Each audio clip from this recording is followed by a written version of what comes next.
It may be the off season, but the CBB Central podcast does not sleep. Our third episode of the week. If you're counting, we had Monday, we released the George Mason head coach Dave Paulson interview. That was a really good one. We appreciate all the kind words we've gotten in response to that. Released our deep dives on Thursday with Virginia and Missouri State. Wanted to make sure we got those to you as well. And then today, Friday, when we release this podcast, it is the second head coach podcast of the summer, Brad. It is Ritchie McKay from Liberty. We are very excited to have Coach McKay on the show and chat with him about his program, his career. He's had a really fascinating career in working for Tony Bennett, being a head coach throughout the country, and now winning a tournament game at a program that really hadn't done much prior to Coach McKay at Liberty. Yeah, I mean, and this is his second stint at Liberty too, which is always a interesting thing to talk about and kind of learn about the differences, from one stint to the other. And I mean, Coach McKay has coached, an insane amount of NBA players. I mean, from Danny Granger back at New Mexico, and then to his time at Virginia, where I think one year they had 6 future NBA players with guys like Devin Hall and Mariel Shayok, who are newer people who've got drafted recently, and guys like Mike Scott and Joe Harris, who have stuck and have carved out bigger roles in the NBA too. So I mean, really, really impressive resume for Coach McKay. Yeah, I thought between his connection to Virginia and to Coach Tony Bennett, and how good his team is right now, his resume, the chance that this team could be potentially in the at-large mix, a team that won an NCAA tournament game last year, he was a slam dunk to try to get on the show. We're really fortunate to have the media relations staff at Liberty be so accommodating and help us get Coach McKay on and chat about everything, because to get the insight about the pack line defense and get insight about leaving being a head coach for over 10 years to go work for Tony Bennett and work for a guy who had been at Washington State. He wasn't an established name of business. His dad was, but he wasn't yet. He was still building that name for himself. So to leave and go be an assistant and learn from a guy after you've been a head coach for 10 years. I mean, I'm really interested to see, his thoughts on that whole situation and, what he learned from it, as well as, he's a team that's going into a new conference last year, and they obviously navigated that extremely well, winning the league. But to me, one of the more fascinating programs in all of college basketball. It's such a big school with a national brand now because of online programs and the money behind it. Just heavily religious school, which I think also is an interesting thing to discuss with Coach McKay and how that impacts the basketball floor.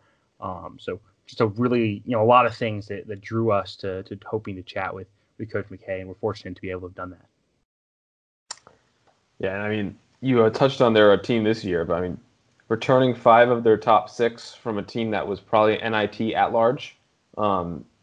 If they had lost to Lipscomb in the ASUN tournament, they're probably like a 4 or 5 seed in the NIT, and maybe even getting a NIT home game. And I mean, those type of teams mostly are in like the high major realm, but when those teams return 5 of their top 6, people usually have them as like an 8 seed or a 9 seed in the next season's preseason brackets. Teams like Colorado, Providence, Georgetown, Davidson, they were all in that range, and are all being picked in that kind of 9, 10, 11 seed range for next year. So this is a very legitimate at-large team. Now they have to deal with infinitely more minefields, right? Because Lipscomb's been gutted. There might not be another top 150 team in the ASUN. So I mean, it's going to be a very daunting task. But the talent is there, and they have a couple opportunities on their schedule too, with Grand Canyon on the neutral and playing at LSU. That could seriously be the difference between at large and having to go 32-3 or whatever. Yeah, and we'll talk about that a little bit more as we hear Coach McKay's thoughts. But why don't we jump right in to the interview? Let's tune in the interview with Coach Ritchie McKay. Once again, I was doing the interview. Brad unable to join in as well. He was working. But tossed in some questions. Very very supportive of the whole process, and so we'll toss in right now the interview with head coach Ritchie McKay. And we are pleased to be joined today by Liberty head men's basketball coach Ritchie McKay. Coach McKay has won close to 300 career games at 5 different schools and has now led Liberty to its best run in program history with 3 consecutive 20-plus win seasons, culminated in the program's first ever NCAA tournament win in 2019. Coach, thanks so much for taking the time to join us today. Kevin, thanks for having me on. Really appreciate all you do for our game. And, for the first question I have, you've been at so many different schools, whether it's, building a program at Portland State, 2 years at Colorado State, high major level at Oregon State and on the staff of Virginia, coaching a pair of NBA players at New Mexico. What makes Liberty special and different from everywhere else you've worked? Great question. When I was at Liberty the first time, Kevin, we were here for 2 years. We really enjoyed it. Had a great staff, some really good players. Seth Curry, who has obviously made a name for himself in the league, and we didn't leave for what it wasn't. Tony Bennett, who his dad, Dick Bennett, is a longtime mentor of mine, and I had known Tony for years. So when Tony presented me with the opportunity to come join his staff, originally I said no. I was a bit hesitant, but ultimately he's a phenomenal recruiter, and I just felt like it was right for myself and our family to make that move. And I'm really, really blessed that I did it. I learned a lot from one of the arguably one of the best coaches in the game, but I know he's one of the best people in the game. So it meant the world to me to have a chance to serve under him for 6 years. And you said you learned a lot. What types of things did you learn, taking a step back, being an assistant, and learning from Coach Bennett? I jokingly say I got a master's degree in the pack line defense, and you asked about what's so special about Liberty. Having that defensive system along with a strong affinity on the offensive end, and I brought one of my longtime friends who's been with me every place I've been a head coach, and even 6 years at Virginia, Brad Susi. So we've kind of combined to try and implement maybe a JV version of UVA. But Liberty also, because of its mission and the school being a faith-based school, and Kevin, we attract a phenomenal individual. And I think when you have those kind of people that are maybe over themselves or really have a penchant to be a part of something bigger than themselves, I think it really illuminates the system, if you will, because of the kind of people that you have in our program. And when I was after the 6 year at Virginia, and I had some other opportunities, this was a place that I never thought I'd have a chance to come back to. But having been in the classroom with Coach Bennett and being afforded the opportunity to come back, it was a real blessing for me. And you touched a little bit on it, but Liberty is a faith-based school. How does that impact things on the recruiting trail? What types of feedback do you get about that when you're recruiting people? How does it change the way that kids may be interested in the program? I was fascinated about that aspect of everything. Well, it's such a wonderful place to reside. I think there's a perception of it. You can hear about this or see that online, and you can kind of get a perception. But once you're physically on campus and you see the commitment that our president, Jerry Falwell Jr., our athletic director, Ian McCall, and the thousands of people that do life on this campus, you instantaneously see a commitment to excellence, whether it's from a resource standpoint or just the promotion of the student or student athlete experience.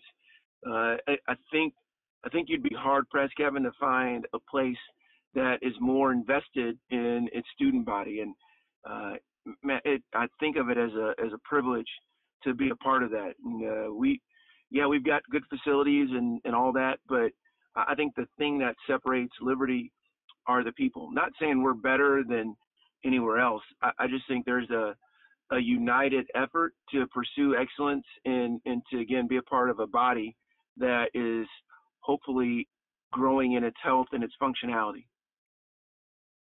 And another thing on the topic of recruiting, you guys play that pack line defense, and with that, it's a slower tempo. Is that something that you guys get pushed back at all on the recruiting trail with? Of oh, you're going to go to Liberty, you're going to play a slow pace, or is that something that the proof is in the winning? Yeah, Kevin, I can tell you follow this closely. When we were at UVA, that was the number one thing we had to combat. Well, do you want to go there and average 14 points a game and only get 8 shots? And I think over the course of time, especially when we started to produce pros, Joe Harris, Mike Scott, Justin Anderson, Malcolm Brogdon, London made it, Mike Tobey had a cup of coffee. We started to I think get a little bit of a reputation that it was a developmental program. And the misnomer about the pack line defense is that we play slow offensively. Well, we've copied the pack from Tony to the nth degree. We're a little different offensively. So I think you'd have to really kind of do your homework to see where the system lies. But the misnomer I was referencing is, Kevin, usually it's hard to score on a set defense. And I think that's why the scores are a little bit lower. If you come down and take a quick shot against a really good defense, I don't care what system it is, and then try on the other end to shoot the first shot, I think there's a risk in that, and our guys are free to shoot any shot they want, as long as their teammates know it's going up. So I don't think it's a recruiting negative when people reside in it. I do think it's a recruiting negative when someone just wants to get buckets. Awesome. And what types of things have you heard, and what has the job felt like differently since winning an NCAA tournament game in all aspects, whether that's recruiting, whether that's being on campus, winning an NCAA tournament game? How does that change things for a program like Liberty? I think we have a little more notoriety when we make a phone call. Oh yeah, you guys won in the NCAA tournament or lost in the second round or what have you. So from that vantage point, it's been kind of cool.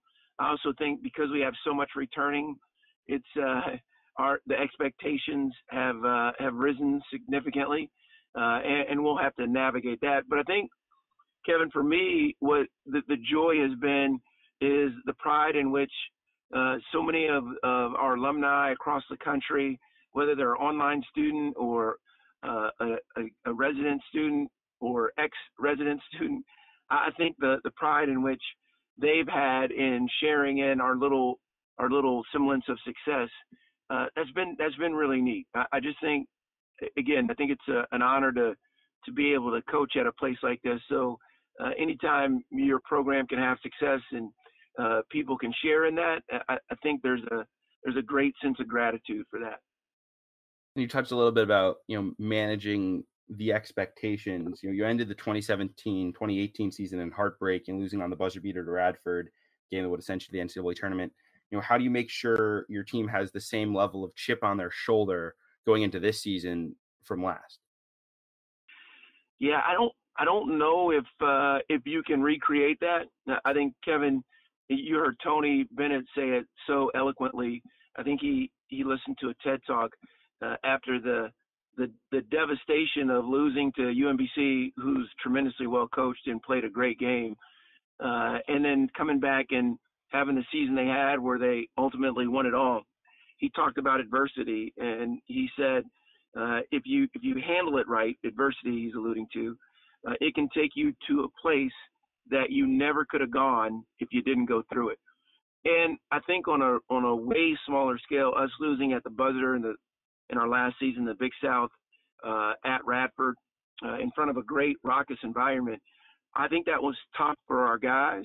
But you saw the commitment to try and get back. And when you play in one bid league, quote unquote, I think you can have as great of a season as you want, but the stakes are really high in the conference postseason tournaments. And I think whatever you can do to prepare your team, whether it's adversity or prosperity, whether however you can manage or navigate those two extremes, I think will ultimately be the determining factor of where your mindset is as a group once you hit that conference tournament. Now, that being said, Lipscomb was a phenomenal team last year. Casey Alexander and his staff did an incredible job, and they legit could have won a game in the NCAA tournament as well. So I hope we can continue to elevate our conference and its stature by our play and our commitment to excellence, so that we one day would be a multiple bid league. It's a large and big dream, but I do think there's a bunch of really good coaches in this league, and I think there's a chance for that. One of the challenges with trying to become a multi-bid league is scheduling and getting games that can build a resume. Was it difficult, coming off the amount of success your program has had, not just last year, but the last three years? Was it difficult to find games against those high major teams to play you and give you a chance to find an at-large bid? Yeah, well stated, Kevin. We won a game against UCLA after Christmas, and from there it got harder and harder to schedule. Not saying people were scared of us, but if you really peeled back the layers, you would have seen that we had everyone back essentially except for Lavelle Cabell and Keenan Gums. And when you have whatever 80% of your scoring and rebounding back, and 3 fifth-year seniors, I think people they're gonna be cautious in scheduling you. So we had to get creative. I think we have 6 neutral games, which is a whole lot for a mid-major, if we can be classified as that. However, we did renew the rivalry with Radford, which is a great rivalry here in this region, and we're playing a couple of SEC opponents, Vandy, LSU, and get the privilege of playing in the Jerry Colangelo event in Phoenix against a really good Grand Canyon team. I know you're familiar with the Antelopes, man. And though it's not on their on-campus arena, I already know that the Havoc Nation. I think no, they don't call them Havoc. What do they call them? I think they're the Havocs. The Havocs, yeah. The Havocs will be they'll be in full force there. So. And East Carolina on the road. It'll be a really challenging schedule, but that's good for us. Again, I think it's the only way you can build a program from relative obscurity to being in the conversation.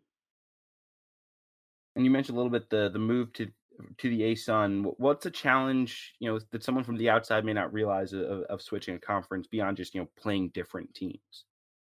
Yeah, the unfamiliarity with the different systems, how coaches play the new cities that you're going into, how far you stay from the venue, the travel in between games when you're on a 2 or 3 game swing. And then for us, we went from a charter bus to every game to now flying to every game in our league. So it just became a little bit more daunting of a task. Yet I think, and I mentioned this earlier, I think the coaches, and no disrespect to the Big South, because there's great coaches everywhere in Division I, but I do think the conference has a commitment to resourcing and making men's basketball an extreme priority, and I thought it was a really competitive season. So much is made in college basketball about having experience, and you certainly have that. 5 of your top 6 scorers returning, from last season, as you mentioned. But what type of challenge come with bringing back so many guys? You mentioned the scheduling, but is there a challenge in practice of having guys who have been together for so long?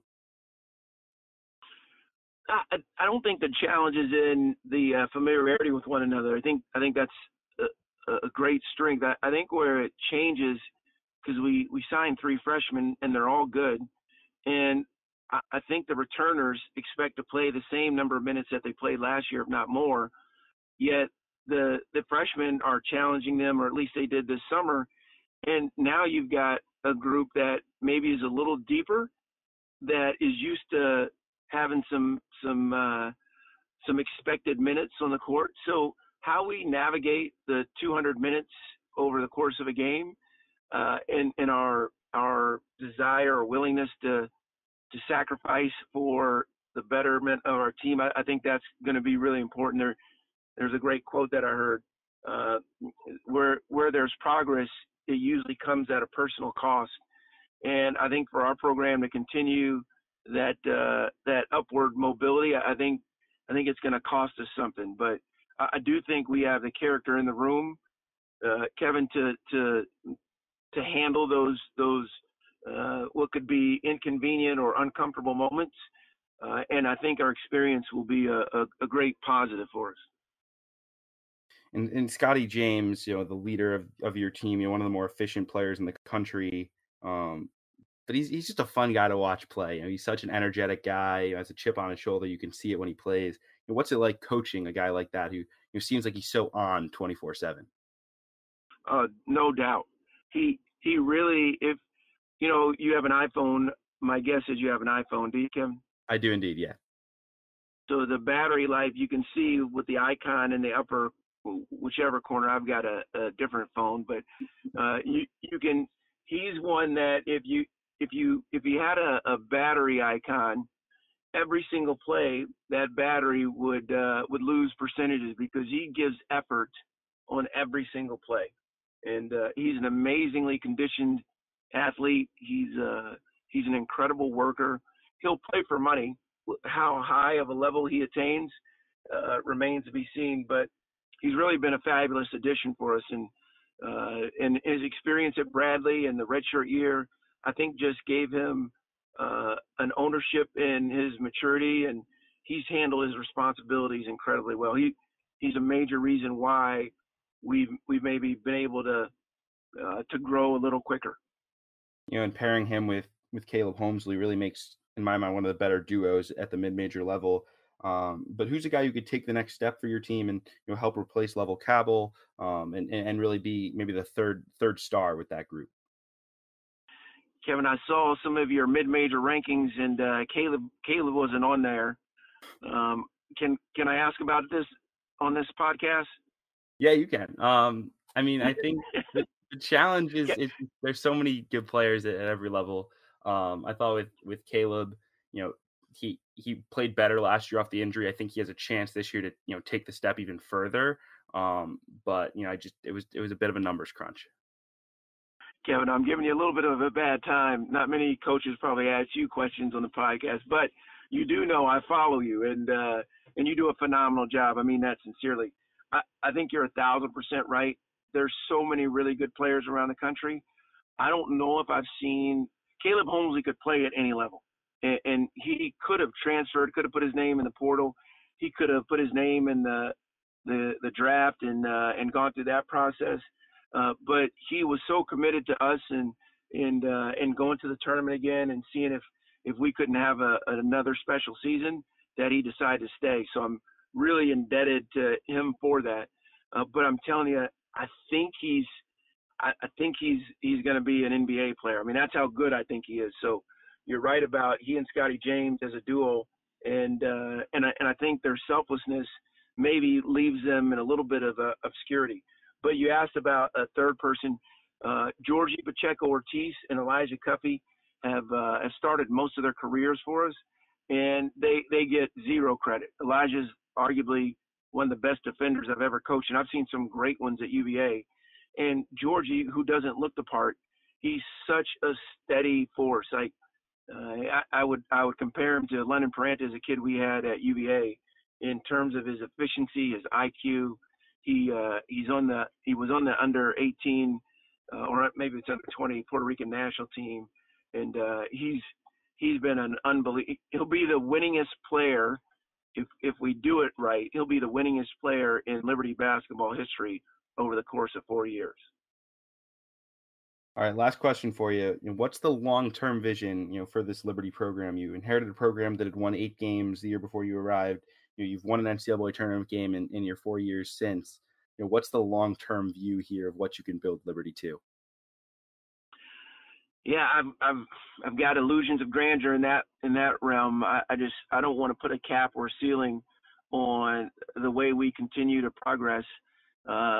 Again, I've had great mentors, Kevin. I mentioned Dick Bennett, Tony Bennett. I consider a great friend, and learned a lot from. I love Brad Stevens and what he's done. I admire the work of Kelvin. So there's Rick Berg. There's really hundreds of coaches that I've learned from, and I think one of the things that I aspire for our program is for it to be a perennial contender for a conference championship and a legitimate threat in the NCAA tournament. Because once you get to the NCAA tournament, really there's so many stories. George Mason, VCU, Butler. There's so many. Loyola Chicago from a couple of years ago. There's so many stories of teams that believed, and our program is based on a verse in Ephesians 3:20 that God can do exceedingly and abundantly above all that we can think or ask or think, according to His good purpose. So I don't want to put a ceiling on it, but I can tell you we're going to keep trying to get better every day, and that's hopefully going to be the mantra of our program for today and the years going forward. Coach, we appreciate your time and joining the show today, and best of luck with the upcoming season. Kevin, thank you, man. Again, appreciate all you do. And there you have it, folks. We really appreciate, once again, Coach McKay taking the time to chat with us.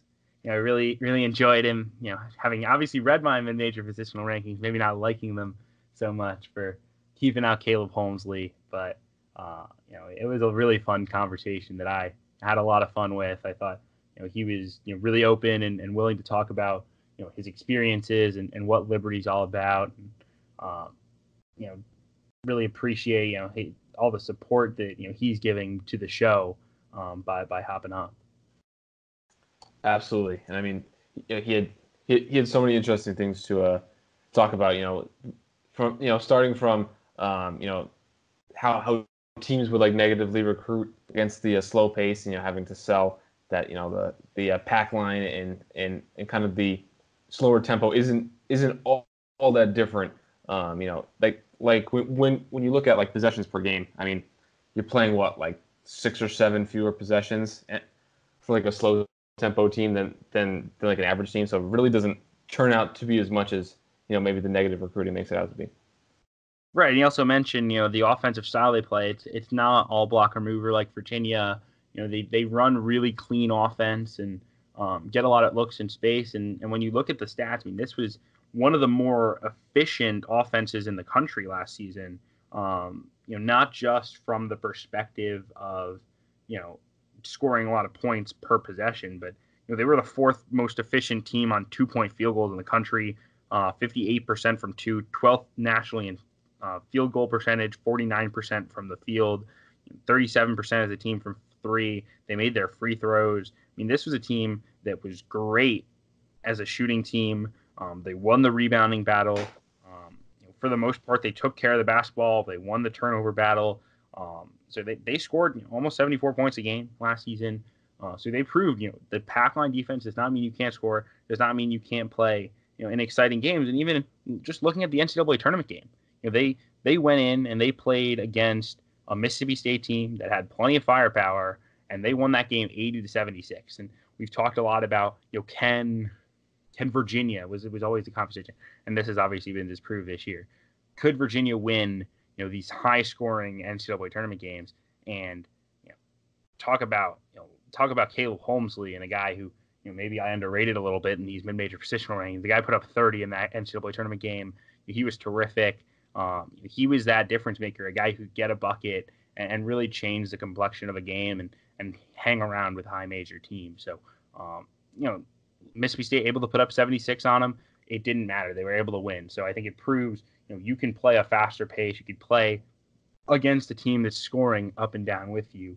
And that this offense is a force to be reckoned with beyond just obviously the defensive prowess that comes with the pack line defense.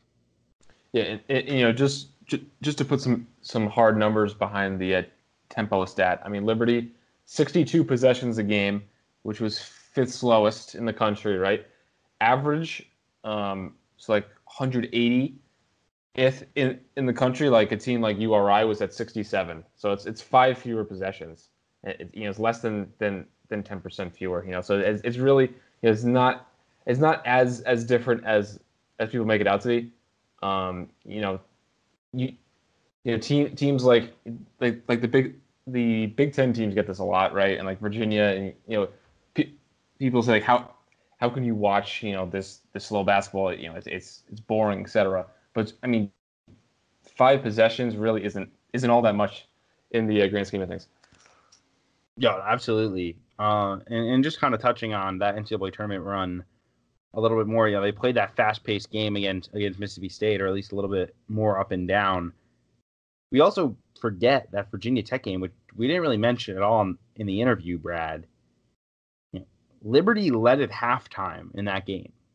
And I don't think they lead at halftime. They were within, I believe, 6 points at the final media timeout. Like, they were right there to go to the Sweet 16 against a really good Virginia Tech team with seniors that was really well coached. I mean, we touched a little before the show about how teams in this range typically are 8-9 seeds the next season in terms of preseason projections. It's hard for me not to buy loving this Liberty team because Scotty James, you have Caleb Holmesley, who wasn't really healthy in his sophomore year, started to show it as a junior. Losing Lovell Cabell is tough, but when you have a guy like Elijah Cuffey, who Coach McKay mentioned is a guy who could break out, and Georgie Pacheco Ortiz as well. Those guys are going to have to score a little bit more, provide something on the defensive end that Cabell did. He was very good on that end of the floor. But when you look at this roster, the talent is certainly there to make a legit push towards top 30 team. And we touched this a little bit about the schedule. It's going to be tough to build a resume against those teams, but they could really ramp up the efficiency margins and win some ones really big. And they're a team that plays efficient basketball, which will play into things as well. So they're going to be a team I think is probably top 40 in net. I would be pretty surprised if this is not a top 40, top 45 team in the net. And that might be enough to at least keep you in the conversation for an at-large bid. We know big wins run the show, but if there's a way that they can find a way to steal that LSU game, that changes the whole complexion of things, where it's not just a conference tournament, but it may not matter because they're just so much better than the rest of the ASUN. Obviously, it's a one-game playoff, and you never know what happens, but this team should be able to be back dancing once again. I mean, like look at like Wofford from last year, right? I mean, they just ran through their conference, had some good wins, but even that if things break slightly different, the SoCon maybe gets 2, maybe even 3, maybe even 4 bids if things break perfectly, right? Wofford just runs away with it and gets 1 bid. But I believe the selection committee said that had it not been for one of the late bid thieves, whether it be Oregon or one of the other bid thieves, that UNC Greensboro was going to make it. And that was a team that just avoided the bad loss, right? Like, all of their losses were good. They didn't really have anything notable. I mean, if maybe that's something that could work in Liberty's favor if the selection committee this year is of the same mindset that they value something like that, which I think that they should. I mean, there needs to be more emphasis on kind of avoiding the minefields. The only challenge there in comparing UNC Greensboro was UNC Greensboro played a good non-conference schedule, and so a lot of good mid-major teams. They played Kentucky. And then they played a SoCon that was, I believe, top 10 in Ken Palm conference rankings. They were top 10, top 12. Whereas the ASUN this year, I mean, it's hard to project. Lipscomb's going to be down, as we've said. Kennesaw State has a new coach. Stetson has a new coach. North Florida has offensive talent, but they're probably not going to be more than an 18-win ASUN team again. NJIT is solid. I don't know if they're going to take the next step, though. Florida Gulf Coast is interesting. They're a program that's always been good, but struggled last season in year 1 for Michael Fly. Jacksonville, probably a reload. North Alabama taking a step forward, but still not there. Like, when you go through this league, there's no one that even presents the possibility of, sneaky Q2 here, where you can build a resume. So I think that's the main concern. And there's not much Ritchie McKay could have done in the non-conference schedule. He said, we were creative. They went on, they're playing so many neutral site games because they're going to play that Grand Canyon game in Phoenix, which, for all intents and purposes, is a road game because they're going to play at Talking Stick, really close to campus. Grand Canyon fans are going to travel. Liberty fans will not, for the most part. They're going to play 2 games in D.C. against Towson and then either Akron or Tulane. Akron could be like a sneaky top 100 team on a neutral. That might help. They go to Vanderbilt, and they also play in the Islands of Bahamas Showcase, which will be Morgan State in their first game, Rice or Milwaukee in their second game, and then game 3 will be one of UMKC, George Washington, Evansville, and East Carolina. That event was awesome its first year because it was all these like mid-major champions, and then top 3 teams in mid-major leagues, and I was really excited about it. The last 2 years, the fields have been a little worse, which is disappointing, but it's tough when no one wants to play it. There's really not much you can do. We talked a little bit with Coach Paulson about it in the previous podcast about he said mid majors have to schedule good mid majors, and I think Liberty's tried to do that as best they can. I think they also wanted to make sure they had home games, which is just another wrench in the scheduling plans, because you at some point you want to be able to play home games and be in front of your fans, especially Liberty team that has a really strong fan base. But they'll open with 3 at home, then they go to East Carolina. A team that might be a little more interesting with Joe Dooley. They have Navy at home, come back 2 non-D1s at home, and then on the road for pretty much the entire month of December. So it will be pretty interesting to see how they fare with that schedule, but I think it really will be about more avoiding the minefields than it will be building a true resume. Do you want to give a prediction on Liberty, whether we have them slotting in on like a top 100 in a spot that would be NIT or NCAA? Yeah, so we talked a little in the Missouri State deep dive about Liberty, comparing them to Missouri State. And I said Missouri State, I think, is better than Liberty. I thought, especially given the talent level, it's just a little higher for me. It's a better league. It's going to provide more opportunities for an at-large bid. They have a better schedule to do that. I think Liberty, realistically last year, I think they were closer to like a top 75 team than the top 50, top 55 that they were in the net. I think the efficiency ratings, and Ken Palm also had them pretty high as well. The efficiency ratings maybe overrate them a little bit because they are so good on the margins and they play a lot of not close games. But to me, this is probably a top 75 team again. I don't think it's quite an at-large level team, but I think with the talent they have, they're gonna be a group that the talent, the experience, the coaching, the style of play make them a 5 or a 4 seed's worst nightmare. And if they can go 31-2 or 30-3 and wind up in that at-large conversation, all the better, because we want more mid-major teams like Liberty, like George Mason, like some of the other great mid-major programs throughout the country getting those chances to be playing for at-large bids.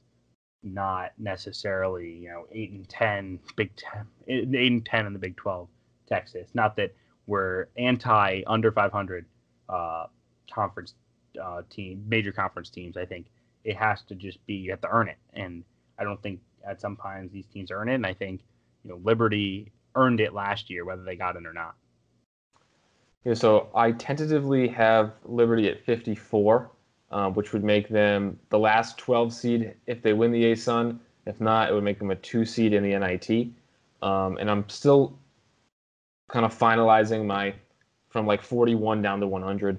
But I currently have Liberty in the same range as like Ole Miss, Oklahoma State, San Diego State, Wisconsin, Oklahoma, who we touched on a couple weeks ago, Georgia Tech, Penn State, East Tennessee. Teams that I think if you make a preseason bracketology and you have them, any of those teams that I just mentioned, being an at-large, I wouldn't bat an eye. Like I wouldn't call you crazy. But I think when you map out the field, I think that those teams are currently on the outside looking in. Yeah, no, I would totally agree. I think, I mentioned this a little bit in the deep dive, and I keep saying I mentioned this. We've been on podcasts so often lately. It feels like I've touched on everything I want to say in some form or another. But it's almost difficult to compare like a Liberty to an Oklahoma State, an Ole Miss, etc., because the path to the NCAA tournament is very different. If you put Liberty in the SEC or the Big 12, I'm not so sure that they would be a 500 team, that they would be, truly an NCAA tournament mixed team. They might be. I would have to think about it more.